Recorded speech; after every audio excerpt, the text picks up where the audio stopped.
It is 1430 hours over a heavily contested river crossing in eastern Ukraine, a seemingly static choke point that is about to become an epicenter of electronic and kinetic combat. Our analytical focus is a single, high-value interdiction mission, the successful neutralization of a Russian artillery convoy by a Ukrainian FPV, first-person view, strike drone. The initial vector was provided by a Ukrainian SHARK-D reconnaissance platform, operating under extreme emissions control near a partially disabled bridge. The target, a Russian logistical column transporting a 152mm howitzer, moving at a cautious 15 kilometers per hour. The mission profile for the SHARK-D was classic intelligence, surveillance, and reconnaissance, ISR. But its very presence, its need to transmit crucial video data back to its ground control station, GCS, created a critical electronic signature. This transmission, even when optimized, acted as a radio frequency beacon for Russian counter-battery systems. The primary threat was the Zoopark-1M counter-battery radar system. The Russian doctrine adapted the Zoopark-1M's formidable signal processing capability to the new electronic reality. Drone control signals are simply radio frequency emissions. By acquiring multiple bearings from various listening posts, a technique known as triangulation, the Zoopark-1M could pinpoint the GCS position within minutes. To mitigate this existential threat, the SHARK-D GCS implemented Advanced Electronic Countermeasures, or ECCM. The operators were executing rapid, adaptive frequency hopping across 128 channels every second, never remaining on a single frequency long enough for the Zoopark-1M to attain a robust angular lock. Furthermore, data packets were transmitted in microbursts, just 0.3 seconds of necessary control data, followed by a 30-second period of complete electromagnetic silence. This procedure maintained control authority while drastically reducing the time on air required for a lethal triangulation solution.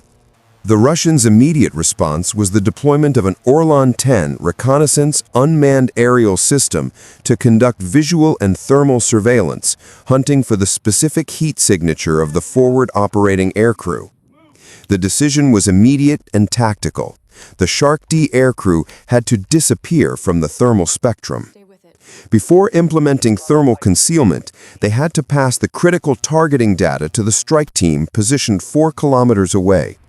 Standard radio handoff was out. It would double the electromagnetic signature at a critical moment. Instead, the SHARK-D deployed an ingenious tactical data link, a single, minuscule encrypted data packet transmitted on the 433 MHz frequency band. This frequency, outside the primary surveillance bands for drone control, carried the GPS coordinates, convoy speed, and optimal attack vector. The entire transmission took a barely measurable 0.3 seconds, too brief for triangulation, too encrypted to decipher, and on the wrong frequency to even trigger a high alert warning. In the digital battle space, information is the only hard currency. The strike team received the digital breadcrumb, confirming the convoy was halfway across the bridge and the 10-minute engagement window was closing fast. The FPV strike operator powered up the 7-inch carbon fiber UAS, carrying a 2-kilogram shaped charge warhead. The path to the target was a gauntlet protected by multiple layered electronic warfare EW systems designed not to destroy, but to deny control. The initial 2 kilometers of flight were executed at an altitude of 3 meters, leveraging terrain masking to exploit every tree line and ruined structure for cover. But at the 2-kilometer range, the first line of defense activated, the Repellent-1 mobile jammer. This system began broadcasting 400 watts of broadband electromagnetic interference, specifically targeting the UAS control frequencies. The FPV's minuscule 25 milliwatt transmitter was overwhelmed, its high-definition video feed collapsing into debilitating static and dropping frame rates. The operator's immediate tactical response was an abrupt frequency shift down to the 433 MHz backup band, temporarily operating outside the main jamming lobe. The video recovered, but was now grainy, delayed, and barely functional. This marginal signal was short-lived. Closer to the target, the Repellent 1 was being supported by layered, smaller anti-drone jammers positioned in concealed ground emplacements and possibly a wider PAL-21 area denial system further to the rear. The drone was flying into an electronic black hole. With manual control severely compromised, the operator switched the FPV into its onboard artificial intelligence (AI) terminal guidance module. This system, trained on thousands of hours of combat profiles, could acquire and lock onto a specific vehicle target. The crucial limitation? A clear target lock required a visual confirmation of at least 2 seconds. The operator now executed dead reckoning, relying purely on pre-calculated vectors and inertial data. A compass bearing of 073 degrees, 3 meters altitude, and a speed reduction to 45 kilometers per hour to conserve critical battery charge. Then, at an estimated 800 meters from the bridge, a critical glitch in the EW coverage occurred. The video flickered back for a single 1/60th of a second frame. It was enough. The target vehicle was exactly where the calculations predicted, negotiating the damaged center of the span. The operator was confirmed on track, another 400 meters of blind flight, and the AI could assume control. But at 3 kilometers, the video suddenly recovered to a clear state, revealing the reason for the momentary jamming cessation.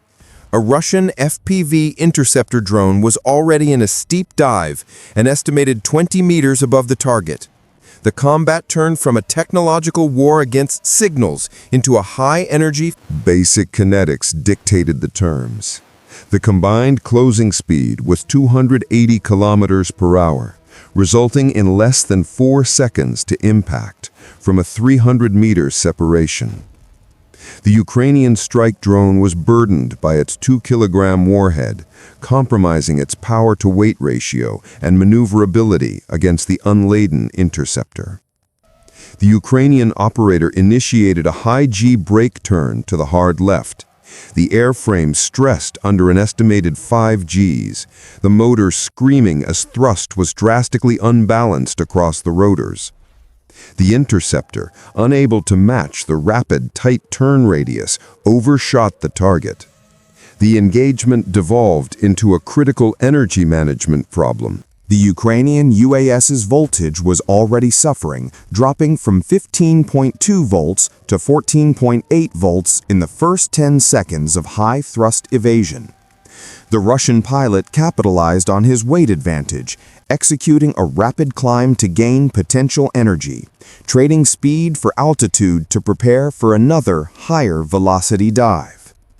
Unable to match the climb, the Ukrainian operator executed a decisive counterintuitive maneuver, a complete throttle cut.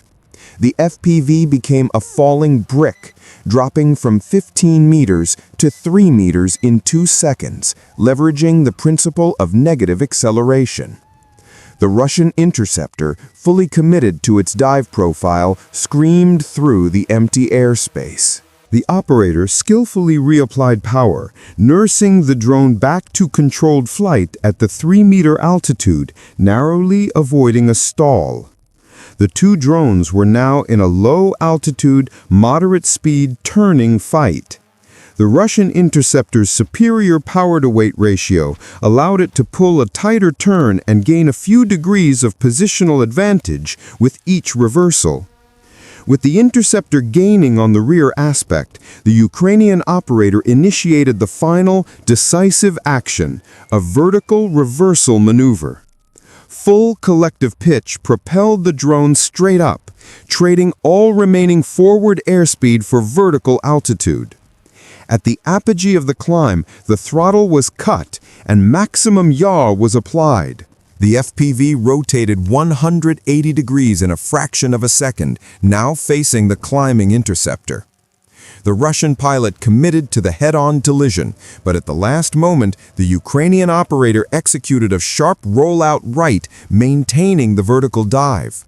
The interceptor, committed to the collision geometry, passed through empty air meters away. In the time it took the Russian pilot to reverse his climb, the Ukrainian drone was already leveling out at 5 meters, racing toward the bridge. The entire high-G electronic dogfight took 18 seconds, costing the FPV 30% of its remaining battery life. The truck was now 3/4 across the span. The FPV had cleared the electronic war environment only to confront the oldest defense: trained armed personnel. 3 Russian soldiers, alert to the sounds of the dogfight, were already in position. The first soldier fired an AK-74 in a short burst, leading the target. A 5.45mm round connected, severing the power leads to the rear left motor. The flight controller compensated instantly, but the loss of 25% thrust meant the drone began an uncontrollable drift to the left. At 35 meters, the second soldier fired a Sega 12 shotgun loaded with buckshot. The wide pattern, an estimated 15 meters in diameter, engulfed the drone. 2 pellets struck. 1 destroyed the right front motor. Another pierced the battery casing, causing an immediate precipitous voltage drop from 14.5 volts to 13.2 volts. The FPV was now on its last functional pair of motors, speed plummeting to 80 kilometers per hour, altitude decaying rapidly.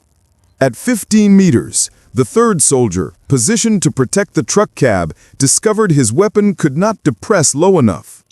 The FPV had successfully exploited a minimum engagement angle.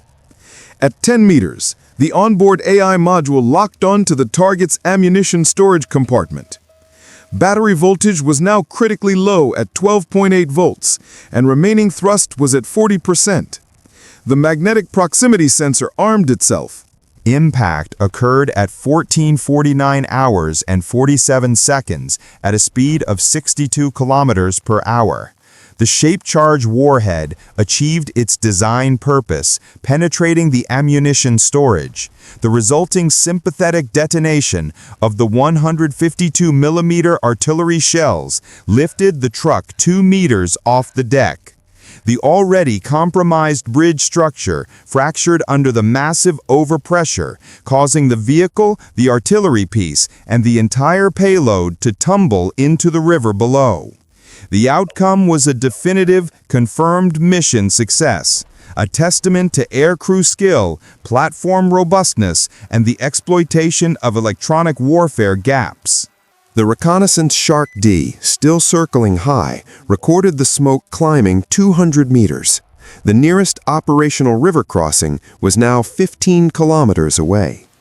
This engagement is a clinical example of how modern deterrence and precision action rely entirely on technical granularity, procedural discipline, and the rapid, split-second ability of the human operator.